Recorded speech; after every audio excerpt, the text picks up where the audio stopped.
నమస్తే మాస్టర్స్. నిగూఢ రహస్యాలు ఓషో గారు రాసిచ్చారు మనకి. హిడెన్ మిస్టరీస్ అనే పేరుతో డాక్టర్ ఎన్ సూర్యకుమారి గారు తెలుగులో చక్కగా మన కోసం అనువదించారు.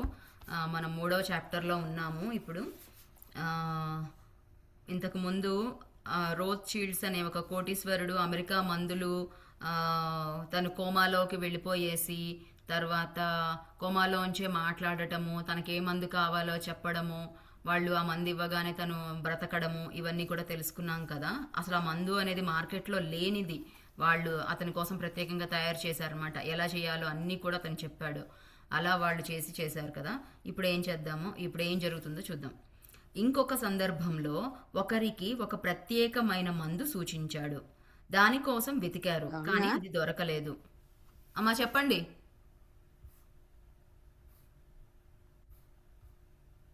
అవునా? చెప్పండి అమ్మా. అనకాలదండి. హలో, వినిపించట్లేదు అనుకుంటాను. మీకు అందరికి వినిపిస్తుంది కదండి? వినిపిస్తుంది. ఓకే సరే. వినిపిస్తుందండి. సరే సరే.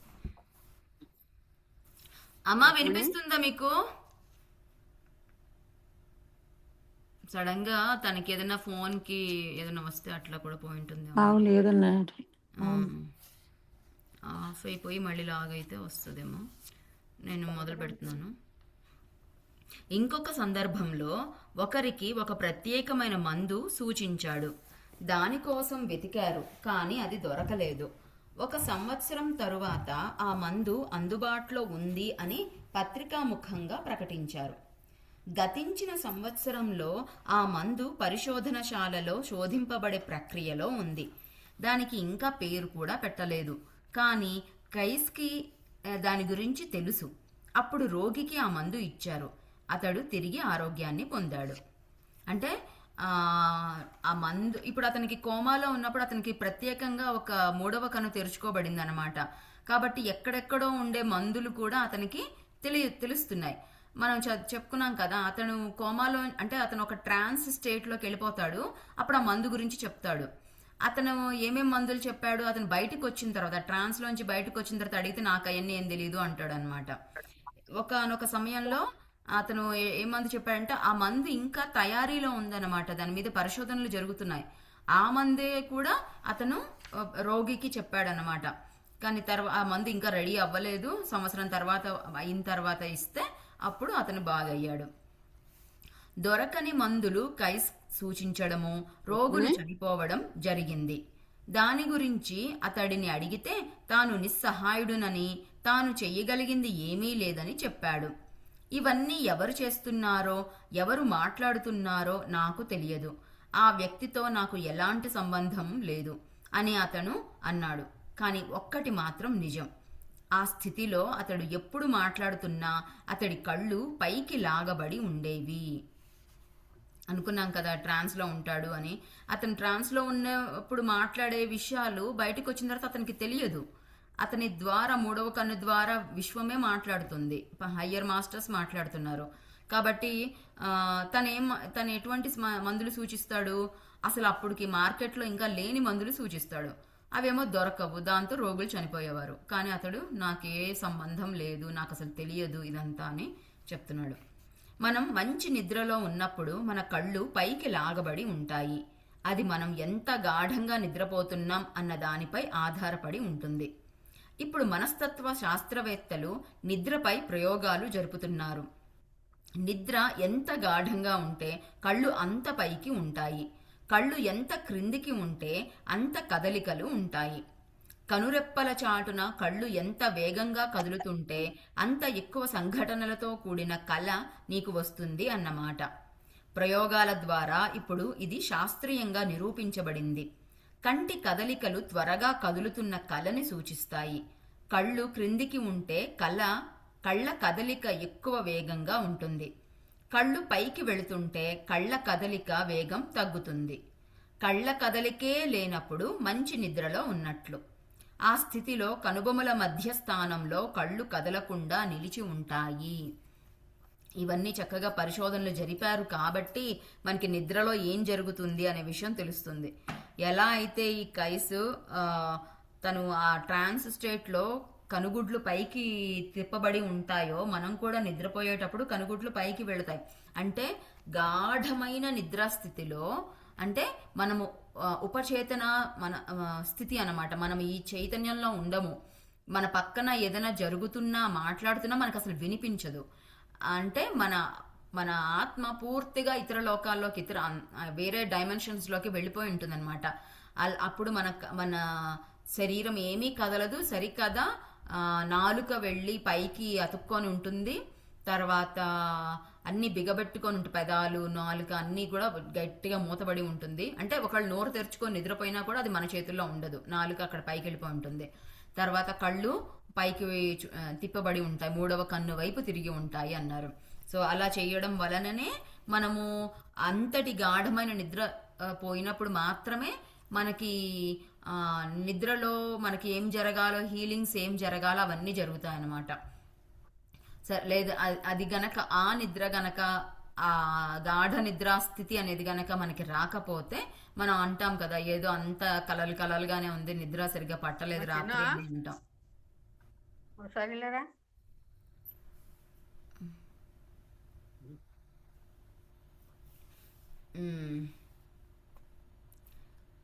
సో మనం అందరం కూడా ఆ గొప్ప ధ్యాన స్థితిలోకి అయితే నిద్రలో వెళుతున్నాము. సమాధి స్థితి. ఒక్క నిమిషం మాస్టర్.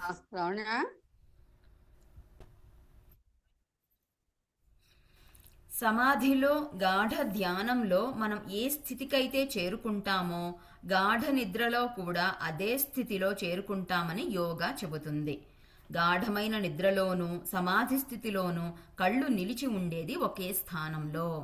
సో మనం కూడా రాత్రిళ్ళు సమాధి స్థితిలో గాఢమైన ధ్యానంలో కూర్చున్నప్పుడు అలాగే జరుగుతుంది. సమాధి స్థితిలో కూడా మనము నిద్రలో కూడా అదే జరుగుతుంది. అంటే సమాధి స్థితి అన్న గాఢమైన ధ్యానం అన్న ఒకటే, మనమేమో గాఢ నిద్రలో అదే జరుగుతుంది అని చెప్పారు. ఈ రెండు చారిత్రాత్మక సంఘటనల గురించి ఎందుకు చెప్పానంటే, కనుబొమల మధ్యస్థానంలో ప్రాపంచిక జీవితం ఆగిపోయి పరలోక జీవితం మొదలవుతుంది అని సూచించడానికే. ఆ ద్వారానికి ఇటువైపు ప్రపంచం వర్ధిల్లుతుంటే అటువైపు తెలియని మానవాతీతమైన అద్భుతమైన ప్రపంచం ఉంది. మనందరికీ తెలుసు, ధ్యానంలో ఉండే వాళ్ళందరికీ తెలుసు, ఈ లోకం ఒక్కటే, మన కంటికి కనిపించే ఈ లోకం ఒకటే కాదు, ఇది కనిపించని అతీతమైన లోకాలు ఎన్నో ఉన్నాయి, ఎంతో పెద్ద ప్రపంచం ఉంది, అద్భుతమైన ప్రపంచం ఉంది అని మనందరం మన స్వయంగా అయినా అనుభవించి ఉంటాము, తెలుసుకొని ఉంటాము, లేదా ఇతరులు చెప్పిన దాని ప్రకారం మన జ్ఞానాన్ని పొంది ఉంటాము. తిలకము సింధూరపు గుర్తు తెలియని ఆ ప్రపంచానికి సంకేతంగా కనిపెట్టబడింది. ఎక్కడంటే అక్కడ దాన్ని పెట్టకూడదు. నుదుటిపైన చేయి పెట్టి ఆ స్థానాన్ని కనుక్కున్న వ్యక్తి మాత్రమే తిలకం ఎక్కడ పెట్టవలసింది చెప్పగలడు. తిలకం ఎక్కడంటే అక్కడ పెట్టడం వలన ప్రయోజనం లేదు. ఎందుకంటే అందరికీ ఆ స్థానం ఒకే చోట ఉండదు. మూడవ కన్ను అందరికీ ఒకే చోట ఉండదు. చాలా మందికి అది కనుబొమల మధ్య పై భాగంలో ఎక్కడో ఉంటుంది. గత జన్మలలో ఎవరైనా ఎక్కువ కాలం ధ్యానం చేసి ఉంటే, అతడికి సమాధి అనుభవం లభించి ఉంటే అతడి మూడవ కన్ను కొద్దిగా క్రింద ఉంటుంది. ధ్యానమే చేసి ఉండకపోతే ఆ స్థలం నుదిటి మీద పై భాగంలో ఉంటుంది. ఆ బిందువు ఉన్న స్థానాన్ని బట్టి గత జన్మలో నీ ధ్యాన స్థితిని నిర్ణయించవచ్చు. గత జన్మలో సమాధి స్థితి అనుభవించావా లేదా అన్నది అది సూచిస్తుంది.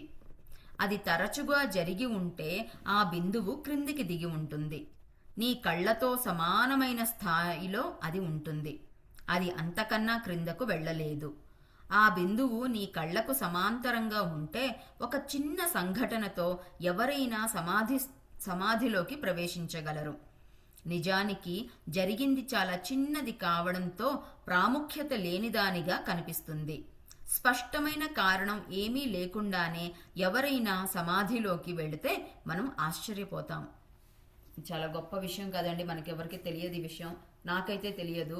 ఏం చెప్తున్నారంటే మన అందరం బొట్టు ఒకటేలాగా పెట్టుకుంటాం, ఏదో ఒక ఫ్యాషన్ అనో లేదంటే ఇలా పెట్టుకోమని మన పెద్దవాళ్ళు చెప్పారనో మనం పెట్టుకుంటూ ఉంటాం కదా. కానీ ఏం చెప్తున్నారు ఓషో, అందరికీ మూడవ కన్నుని ఉత్తేజపరచడం కోసమే మనం బొట్టు పెట్టుకుంటాం, తిలకం కానీ సింధూరం కానీ ఈ ఓషో ఏం చెప్తున్నారంటే ఈ మూడవ కన్ను అంటే బొట్టు పెట్టుకునే ప్రదేశము అందరికీ ఒకలా ఉండదు. మనం తెలుసుకోవాలన్నమాట, నా మూడవ చక్రం ఏ స్థితిలో ఉంది అనే విషయం మనమే తెలుసుకొని అది అక్కడ బొట్టు పెట్టుకొని ఉత్తేజపరిచే ప్రయత్నం చేయాలి. అసలు ఎవరు సాధన చేయని వాళ్ళైతే గనక నుదుటి పైన పై భాగంలో ఎక్కడో ఉంటుందంట, పైన సాధన చేసే కొద్దీ అది కిందికి దిగుతూ ఉంటుంది. అండ్ ఎవరైతే సమాధి స్థితిలోకి వెళతారో అది కనుబొమ్మలకి సరిగ్గా మధ్యలో ఉంటుంది. ఎవరైతే చాలాసార్లు సమాధి స్థితిలోకి వెళ్ళి ఉంటారో, వాళ్ళు ఎంతో సాధనతో ఎంతో సమాధి స్థితిలోకి ఎప్పుడైతే వెళ్ళి ఉంటారో బాగా, అప్పుడు వాళ్ళకి ఇంకా కిందికి దిగి కళ్ళకి మధ్యలో, ముక్కు మీద కళ్ళకి మధ్యలో సమాంతరంగా ఉంటుందంట, రెండు కళ్ళకి మధ్యలో. వాళ్ళు అతి చిన్న విషయానికే సడన్గా సమాధిలోకి వెళ్ళిపోతుంటారు. మనము ఒక యోగి ఆత్మకథలో చదివినట్లు ఉన్నట్టుండి సమాధి స్థితిలోకి వెళ్ళిపోతుంటారు అనమాట. ఇప్పుడు ఏం జరిగిందని వీళ్ళు సమాధి స్థితిలోకి వెళ్ళారు, అసలు ఇక్కడ ఏముంది, కొత్తగా శక్తి ఏమన్నా వచ్చిందా, ఇట్లా మనం ఆశ్చర్యపోతాం. కానీ మనకి తెలియదు కాబట్టి. ఒక జైన సన్యాసిని గురించి కథ ఒకటి ఉంది. ఆమె బావిలో నుండి నీరు తోడుకొని కుండ తలపై పెట్టుకొని తిరిగి వస్తోంది. ఎలాగో ఆ కుండ పడిపోయింది. ఆ పడిపోవడంలో ఆమె సమాధి స్థితిలోకి వెళ్ళింది. ఆమెకి జ్ఞానోదయం అయ్యింది.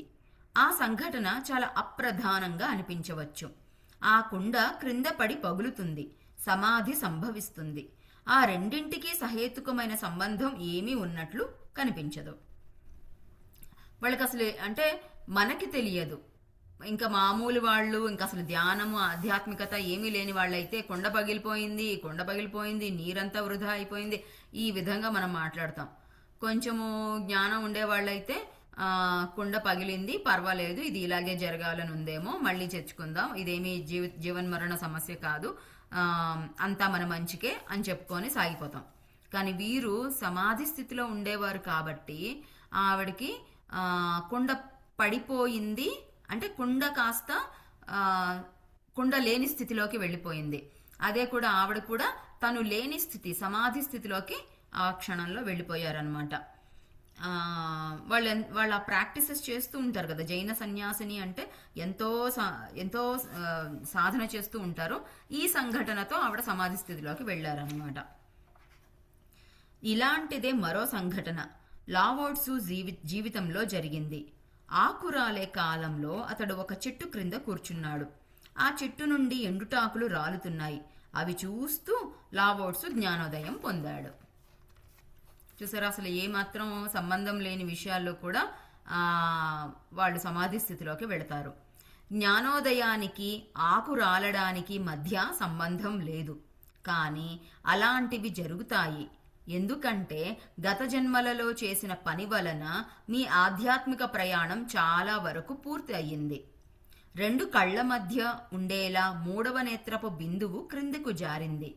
అప్పుడు ఎలాంటి సంఘటన జరిగినా తక్కడలోని ముళ్ళుని ఒరియేటట్లు చేస్తుంది. చివరిగా జరిగే చిన్న విషయం ఏదైనా కావచ్చు. అంటే నాకేమర్థమవుతుందంటే, ఇప్పుడు ఏం చెప్పారు ఇక్కడ, ఆధ్యాత్మిక ప్రయాణం గనక మనం చాలా సాధన చేసి ఉంటే అది బాగా కిందికి జరిగి ఉంటుంది. ఏదో చిన్న ట్రిగ్గర్, చిన్నదేదో జరగగానే టప్పు అనే శబ్దం వినిపించినా, ఏం జరిగినా కూడా టక్కున వాళ్ళు సమాధి స్థితిలోకి వెళ్ళిపోతారు. అంటే ఎలా అంటే ఇది కరెక్ట్ ఉదాహరణ కానే కాదు, కానీ ఇలా అనిపిస్తుంది నాకు. ఏంటంటే చెప్పాను కదా ఇది సరైన ఉదాహరణ కాదని. బట్ ఇప్పుడు సిగరెట్ తాగేవాళ్ళు, మందు తాగేవాళ్ళు ఉన్నారనుకోండి, వాళ్ళు తాగిన రోజే వాళ్ళకి ఏమీ కాదు. అట్లా సంవత్సరాల తరబడి తాగి తాగి తాగి ఆ లివర్ కానీ ఏదో ఒకటి పాడైపోయి సిద్ధంగా ఉంటుందన్నమాట. పాడైపోయి ఉంటుంది, ఇంకా తట్టుకోలేని స్థితిలో ఉండి శరీరము ఇంకా చేతులు పైకెత్తేసి నా వల్ల కాదు అని చెప్పే స్థితిలో సిద్ధంగా ఉంటుంది. ఆ క్షణంలో ఒక్క సిగరెట్ తాగినా, ఇంకొక సిప్ ఆల్కహాల్ తీసుకున్నా వెంటనే బాడీ ఫెయిల్ అయిపోతుంది అనమాట, చెప్పేస్తుంది ఇంకా నా వల్ల కాదంటే కాదు అనేసి. సో అట్లా నా కుటుంబంలో కూడా ఒక సంఘటన జరిగింది. మా బంధువుల్లో ఒకరున్నారు. వారు అంటే ఇది భౌతికంగా నేను గమనించింది మాత్రమే చెప్తున్నాను, ఆధ్యాత్మికమైన ప్రవర్తన అదంతా నాకు తెలియదు. భౌతికంగా నేనేం చూశానంటే, వారు పల్లెటూరు వారు చిన్నప్పటి నుంచి కూడా పచ్చడి వేసుకొని తినడం అలవాటు అనమాట. విపరీతంగా పచ్చడి అన్నమే తింటారు. ఏమి కూరలు ఆకుకూరలు ఇవేవి తినరు. ఇంట్లో చేసినా కూడా అవి పళ్ళెంలో పెట్టినా కూడా అవి వదిలిపెట్టేసి పచ్చడన్నంతోనే తింటారనమాట. అలా నాకు ఇంకా బజ్జీలు బొండాలు అట్లాంటివి కూడా తింటారనుకుంటా. ఇంకా అంతకంటే నాకు పెద్దగా తెలియదు. సో అంటే ఆరోగ్య సూత్రాలు పట్టించుకోరు అని అని చెప్పబోతున్నాను.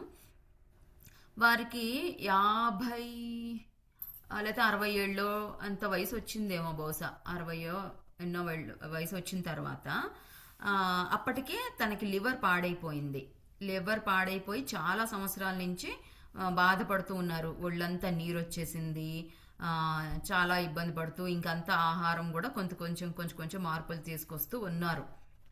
కానీ ఇష్టంతో కాదు, తప్పనిసరి పరిస్థితిలో చేస్తున్నారు.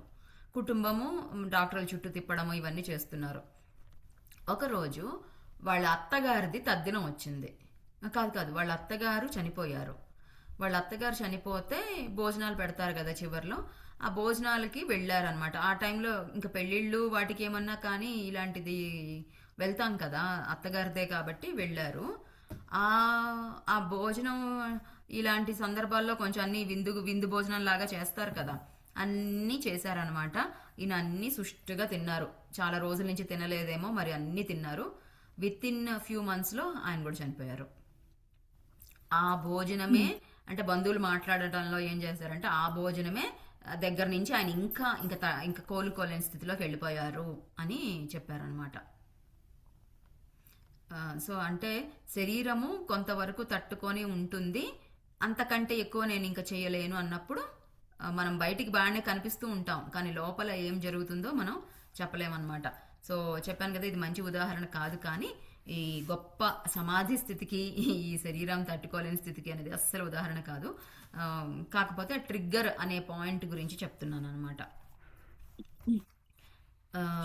సరే, నెక్స్ట్, సింధూరం లేదా గంధపు గుర్తు సరి అయిన స్థలంలో పెడితే అది చాలా విషయాలను సూచిస్తుంది.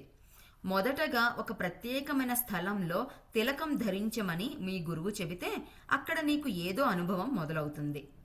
దాన్ని గురించి నువ్వు ఆలోచించి ఉండకపోవచ్చు, కానీ నువ్వు కళ్ళు మూసుకొని కూర్చుంటే ఎవరైనా 2 కళ్ళ మధ్య దగ్గరగా వేలు పెడితే ఎవరో నీ వైపు వేలు పెట్టి చూపిస్తున్నట్లు నీకు అనిపిస్తుంది. 3వ నేత్రం గ్రహణ శక్తి అదే.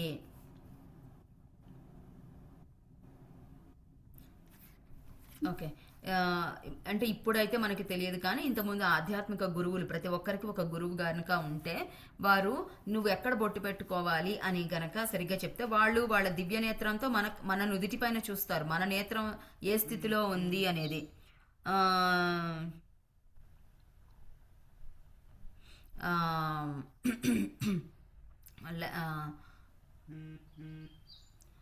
సో ఎక్కడైతే బొట్టు పెట్టుకోవాలని గురువు గారు చెప్తారో అక్కడ మనం పెట్టుకోవడం మొదలు పెడతాం, కానీ ఏమీ తెలియదు అన్నమాట.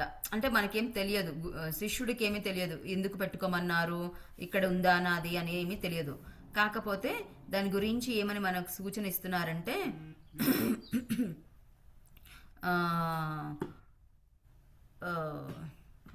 కళ్ళు మూసుకొని కూర్చుంటే ఎవరైనా 2 కళ్ళ మధ్య దగ్గరగా వేలు పెడితే ఎవరో నీ వైపు వేలు పెట్టి చూపిస్తున్నట్లు నీకు అనిపిస్తుంది. బాగుంది కదా. ఇప్పుడు మనము కళ్ళు మూసుకొని కూర్చుంటే మనకి ఏమీ తెలియదు, ఏమీ కనిపించదు, కానీ ఎవరైనా గనక మన 2 కళ్ళకి మధ్యలో దగ్గరగా వేలు అలా దగ్గరకు తెచ్చిపెట్టినప్పుడు మనకి ఒత్తిడి కలుగుతుంది కదా. మనం కూడా చిన్నప్పుడు ఆడుకున్నాం, ఇలా వేలు దగ్గరికి తీసుకొచ్చి అబ్బాయి ఇక్కడ నొప్పేస్తుంది అనేసి అనుకోవడం చేశాం కదా, అదనమాట చెప్తున్నారు. అంటే మన కళ్ళు మూసుకొని కూర్చున్నా కూడా ఎవరైనా దగ్గరికి వేలు తీసుకొచ్చినప్పుడు మన మూడవ కన్ను గ్రహిస్తుంది అనమాట. ఇక్కడ ఎవరో దగ్గరకు వస్తున్నారు అని మూడవ కన్ను గ్రహిస్తుంది అని చెప్తున్నారు.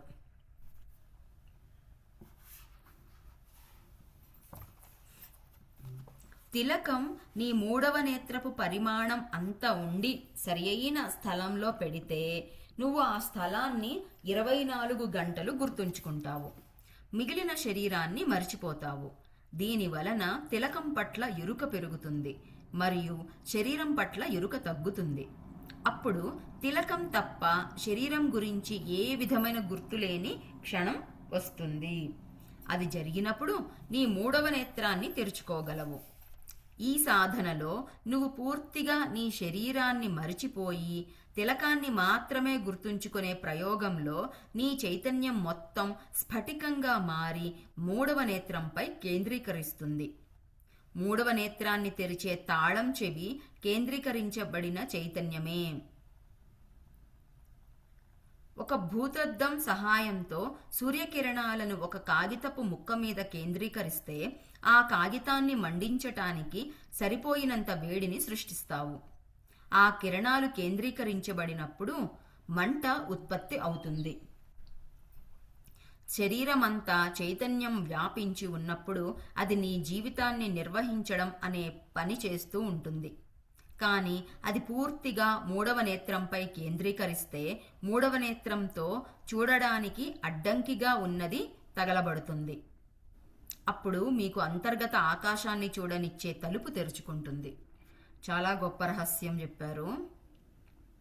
మనం గనక మన మూడవ నేత్రపు పరిమాణం అంటే మనం మూడవ నేత్రం కూడా ఎంత సాధన చేస్తే అంత సైజులోకి మారుతూ ఉంటుందన్నమాట. ఆ పరిమాణం గనక ఎంత ఉంది అంటే అంత పెద్ద బొట్టు గనక అంత పెద్ద తిలకం గనక మనం రోజు దిద్దుకుంటూ ఉంటే, తిలకం దిద్దుకోవడం అంటే కొంచెం ఒకవేళ కుంకుమైనా చేత్తో అద్దుకోవాలి, కాస్త చిన్నగా మెత్తగా నొక్కుతాం అనమాట. అండ్ మనకు కూడా చెప్తారు ఏ వేలుతో బొట్టు పెట్టుకోవాలి అనేది. నాకు తెలిసి ఉంగరం వేలుతో పెట్టుకోవాలేమో, మరి తెలియదు. ఏదో ఆ వేలు చాలా సున్నితంగా మనని నొక్కుతుంది అనమాట. ఉంగరం వేలుతో మనం ఎక్కువగా ప్రెషర్ చేయలేము. సో ఆ వేలుతో శుతిమెత్తగా నొక్కుతాం అనమాట అక్కడ. అంతేకాదు ఎంత పెద్దది తిలకం దిద్దుకోవాలి అంటే ఆ దిద్దుకున్న ప్రతిసారి కూడా మనం అక్కడ కేంద్రీకరిస్తాము, మనసు అక్కడ లగ్నం చేస్తాము. అంతేకాదు ఏం చెప్తున్నారంటే నిదానంగా ఏం జరుగుతుందంటే మన ముఖం మీద ఎప్పుడు ఆ బొట్టు ప్రస్ఫుటంగా కనిపిస్తూ ఉంటుంది. మన ముఖం వేరే వాళ్ళకి కనిపించినా మనల్ని మనం చూసుకున్నా ఇంకా తిలకము అనేది ఓషో గారు చెప్పినది నాకు తెలిసి ఒకటి పెట్టుకుంటే చిన్న అట్టలాగా తయారవుతుందేమో అనుకుంటున్నాను. అంటే కొంచెం గట్టిగా అవుతుంది అన్నమాట ఎండిపోయిన తర్వాత. అలాంటప్పుడు మనము మన ముఖం కదలికలు కూడా అది కనుబొమ్మలు కదిపినప్పుడల్లా ఆ బొట్టు అనేది అడ్డం వస్తూ ఉంటుందేమో. అంటే ఇవన్నీ నా ఊహ చెప్తున్నాను. తిలకం అంటే మన కస్తూరి, సింధూరం ఇవన్నీ అవన్నీ నేను ఎప్పుడు వాడలేదు కాబట్టి నాకు తెలియదు. బహుశా టెక్నాలజీ ఇలా ఉపయోగపడుతుందేమో అనుకుంటున్నాను.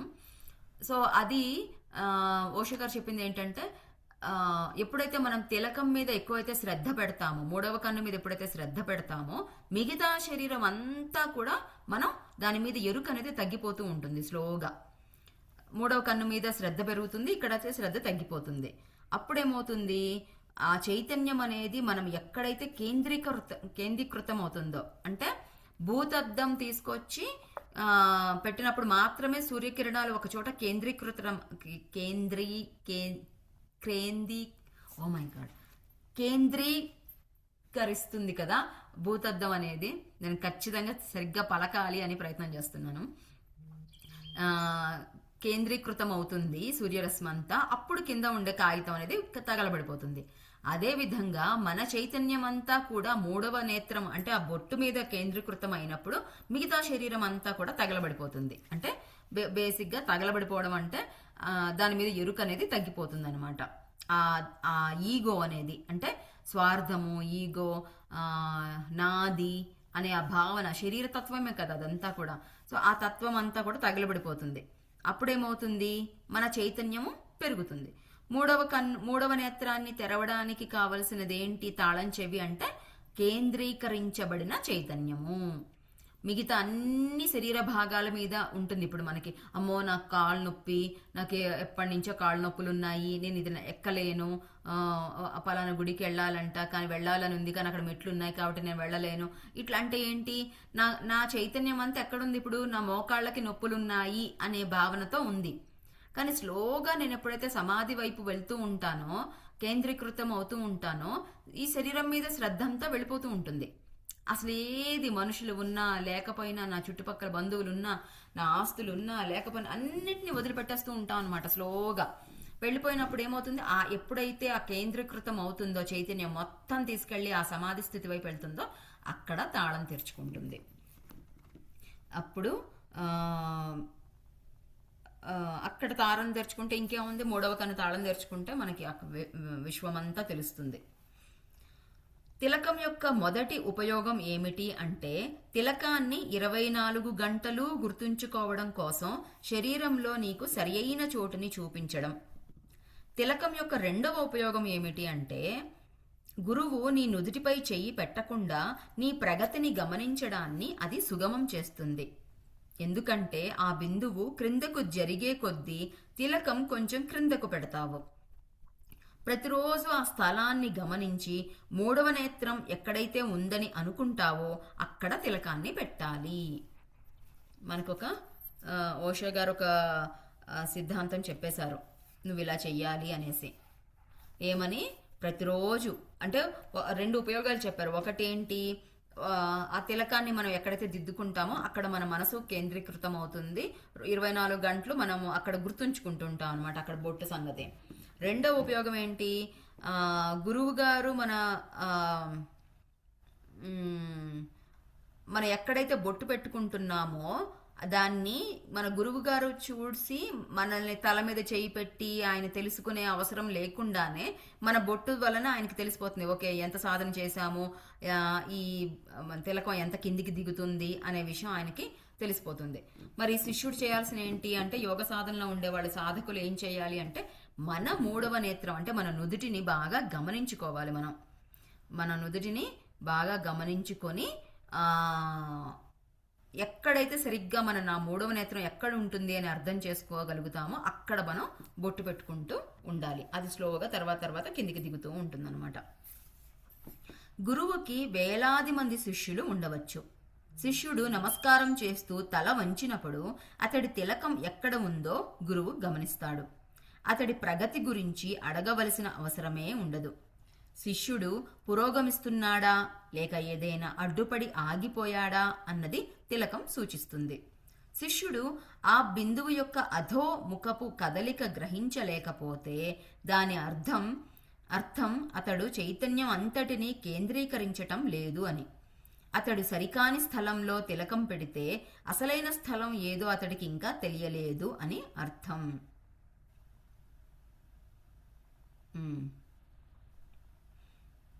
సరిపోయింది కదా, ఇందాక చెప్పిన దానికి చక్కగా వివరంగా చెప్పారు. ఇప్పుడు అంటే ఎంతోమంది శిష్యులు ఉన్నా కూడా ఒక్కొక్కరు వచ్చి నమస్కారం చేస్తారు కదా, ఆ సమయంలో గురువు గమనిస్తారనమాట.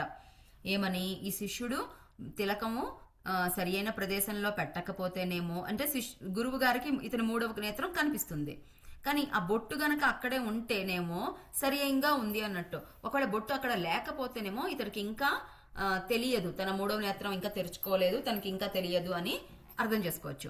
అదే గనక బొట్టు కిందికి దిగటం లేదు, ఎప్పుడు ఒకటే చోట ఉంది, కిందకి దిగట్లేదు అంటే గనక అర్థం ఏంటి అంటే, ఎన్నాళ్ళైనా ఇతను చైతన్యాన్ని కేంద్రీకరించట్లేదు అని గురువుకి అర్థమవుతుంది. ఇతను ఎక్కడైనా ఆగిపోయాడా, ఇతని సాధనలో ఎక్కడైనా ఆగిపోయాడా, ఇవన్నీ కూడా గురువు గారికి అర్థమవుతుంది అనమాట.